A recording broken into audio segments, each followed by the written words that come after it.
Good day, everyone. This is our movie recommendation system for web and database integration.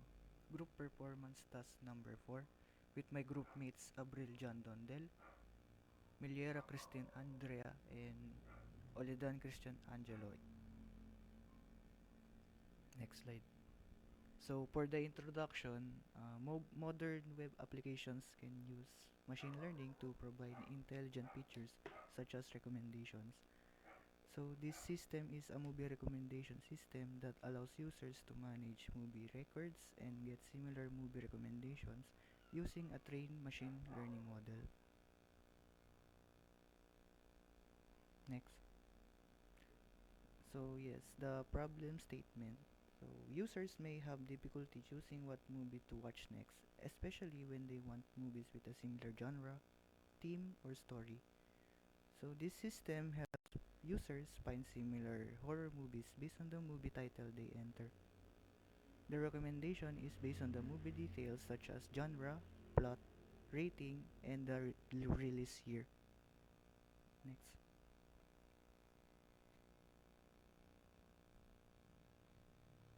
So our system features user, user registration and login, which allows users to create an account and securely access the system. Dashboard module that displays system summaries such as total movies, total users, total recommendations, recent history, and top genres. Movie record management that allows users to manage movie information is stored in the MySQL database. And system features also add view, edit, and delete movies. For functionality for movie records, the movie search allows users to search movies by title or genre. Recommendation form allows users to enter a movie title and request similar movie recommendations. Top 5 similar movie recommendations displays the 5 movies most similar to the movie entered by the user, and recommendation history, which stores and displays previous recommendation results for each user.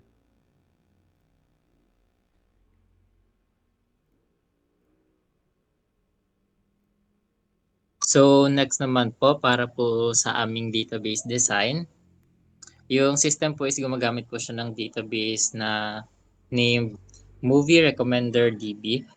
Binubuo siya ng tatlong main tables, which is yung users, movies, at recommendation history. And dito naman po sa recommendation history table, ini-store po ng system yung pelikula na i-input ng user pati na rin ang listahan ng mga movies na ni-recommend sa kanila.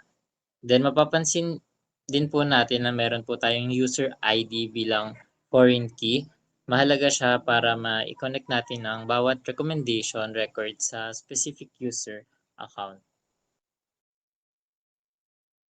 For machine learning model, gumamit po kami ng dataset mula sa IMDb horror movies, and yung approach na pinili po namin is isang content-based recommendation model. So, paano po siya gumagana? Gumagamit po kami ng TF-IDF vectorizer para i-convert yung mga textual movies details gaya po ng genre at plot description and maging numerical values. After after that, gagamitin po namin yung cosine similarity para ikumpara yung mga values at mahanap kung aling mga movie ang pinakakahawig na in-input ng user. Then, bukod sa genre at plot, isinama rin namin yung rating, release year, at votes bilang mga features para mas maging accurate ang recommendations. So, how recommendations happens? Para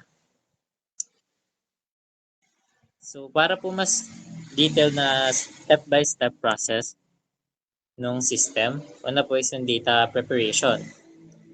First, lo-load po ng dataset at gagamit ng pandas para linisin at i-prepare yung mga mahalagang detail ng bawat movie. Second is yung vectorization. Pagsasama-samahin po yung mga details na to sa isang featured text at gagawing numerical values gamit yung TF-IDF. And yung trained model ay save bilang isang .pkl file.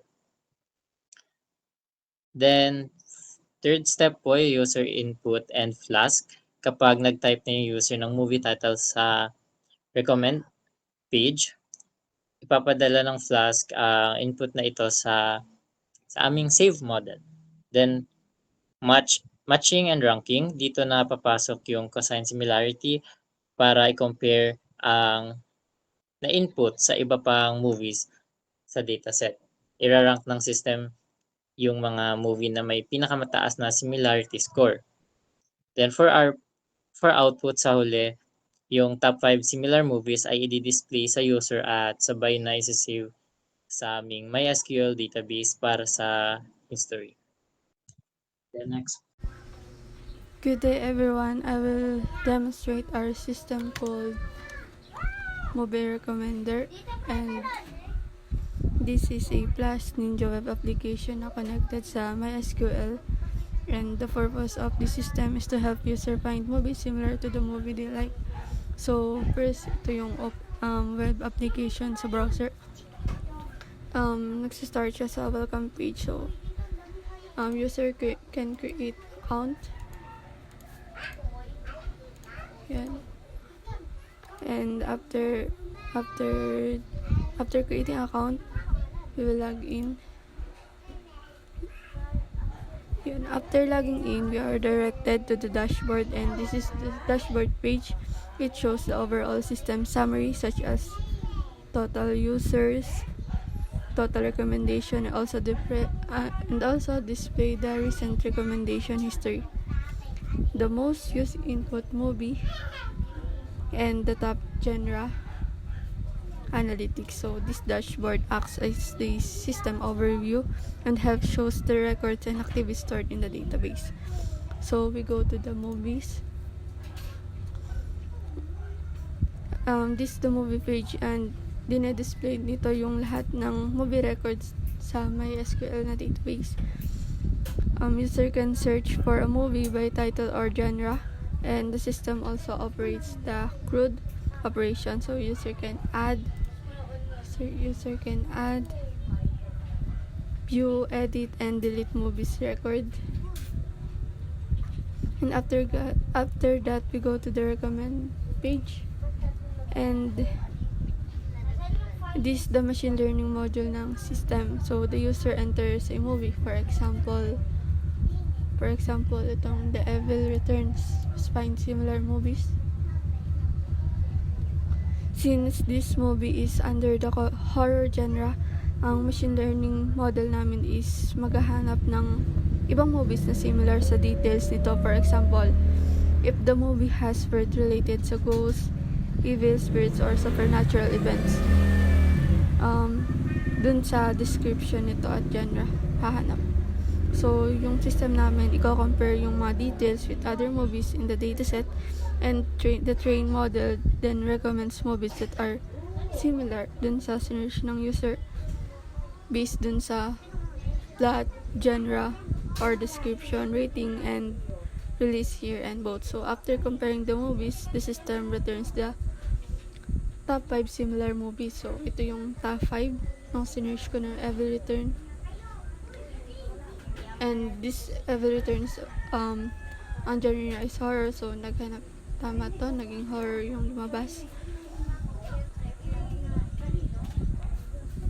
So to verify the integration, the database integration, we can also open the PHP admin. So dito yan sa Movie Recommender TV. Nandito yung mga table na movie recommendation history and user. So sa recommendation history, ito yung sinearch natin kanina, yung The Evil Returns.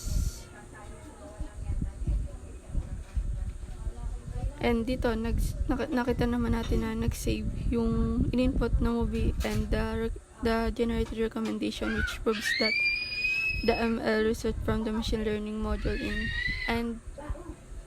ay na-save sa MySQL.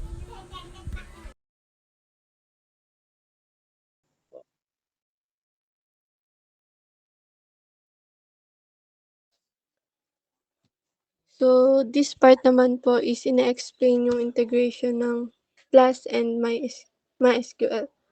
So, first po is yung hina-handle ng Plus.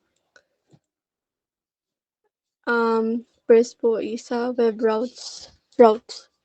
So, first po, ang ginagawa ni Plus is hina-handle yung request at response. So, ang example is kapag nag-login yung user, si Plus yung tumatanggap nung input user, nagba-validate and chine-check dun sa database kung existing yung account and kung valid yung account. Tapos, second is yung sa login and registration. Siya yung nagpa-process ng in-enter na information ni user tapos sine-save niya yung bagong user sa database. And aside from authentication, si Plus din yung nag-handle ng CRUD operation. So, dun sa system namin, pwede siyang mag-add ng movie, edit, delete, or mag-view ng records. And lahat ng request ay dumadaan dun sa Plus bago mapunta dun sa database. Then, yung last is recommendation request. Dito naman is yung kapag nag-enter si user ng movie title sa recommendation form, tapos si Plus yung tumatanggap ng input ni user tapos inaano sa machine learning model tapos kinukuha niya yung generated outputs katulad sa nabanggit kanina, lalabas yung 5 na recommendations. So, after ma-generate recommendation, i-display na yung result sa front end and masa-save dun sa recommendation history sa MySQL database. Next is sa MySQL store. So, sa MySQL, yung main database na ginagamit ng system namin kung saan nakastore lahat ng information ng important data ng application. Kasama dito yung user account, movie records, recommendation history. So, sa users table, nakastore yung mga account, credential, and user details. Sa movies table naman, nakasave yung movie data na ginagamit ng recommendation system tulad nung title, genre, ratings, and yung description ng movie. Then, yung sa recommendation history table naman, yun yung nagre-record ng in-input ng user, tapos yung na-generate na recommendation. So, next slide. JD, Gen A, ano? Ay,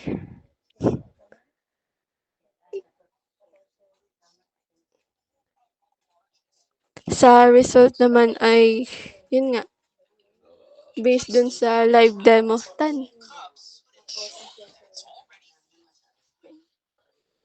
Dun sa live demo naman, na nakita naman natin sa result na na-display dun sa dashboard yung summary dun sa MySQL database. Also, yung movie records were successfully added tapos nagamit yung CRUD. Then next is recommendation module successfully generated similar movie recommendation based on the movie title by the user. So dito gumagana yung machine learning based sa user input. Next is recommendation result were successfully stored and displayed in the recommendation history. Ayun nga, based sa user input, and sa help din ng machine learning na nalalabas dun sa front end or nadi-display yung result based dun sa user input. And thus is the dashboard successful show recent recommendation activity and simple analytics such as top genres and most used input.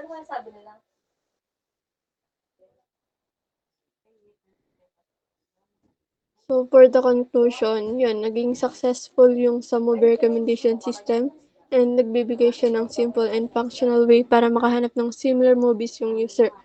So by using ng Plus, MySQL at yung machine learning, yun, na-i-store yung movie records, na-process yung user input at nagbibigay ng recommendation by using machine learning. Thank you po. So that's all. Thank you po.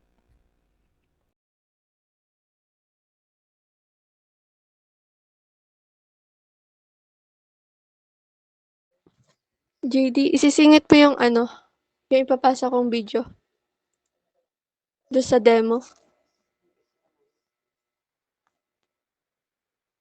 Sige, sige, sige.